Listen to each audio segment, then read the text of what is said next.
In Torrance's temperate climate, flora and fauna thrive.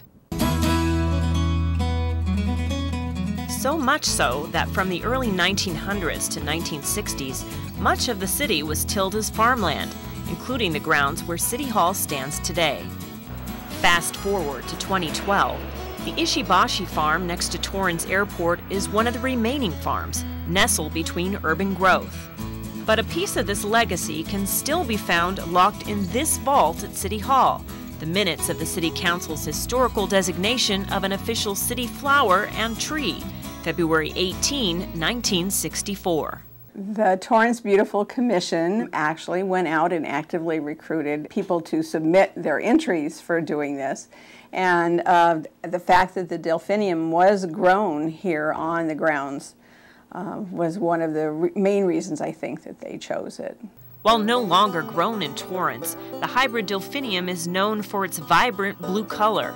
It's a favorite among florists such as Claudia Leone. People like it because it's one of the few flowers that are really, really blue. You don't find too many blue flowers. According to historical records, the Delphinium grew so abundantly here, it attracted buyers from the New York flower market. Hardy enough to withstand long days and weeks of transportation, it shipped better than flowers grown elsewhere. This put Torrance on the flower market map. There were a lot of flowers grown in the South Bay area at the time, so that was an important, one of the important crops that were here. The flower is also known to have been a favorite among late former mayor Katie Geisert. The city tree, the Cork Oak, held favor with founding father Thomas Jefferson, who sent the first acorns to the United States in 1787. The Cork Oak is native to North Africa and Southern Europe, and according to Torrance records, a symbol of strength and stability. It wasn't until 1858 that interest in the majestic tree grew, and many acorns were imported from Spain and distributed in the southern states and here in California. However, despite its city tree status, up until October 2007, only about 10 Cork Oaks were known to be growing in Torrance. We were looking around for some project to do to make the community better looking and a better place to live, and this is what we came up with. It was then that the North Torrance Homeowners Association answered a call by new Mayor Frank Scotto to pay it forward and do something to make the city a better place. The group planted 18 Cork Oaks at this median on Crenshaw Boulevard near 182nd Street.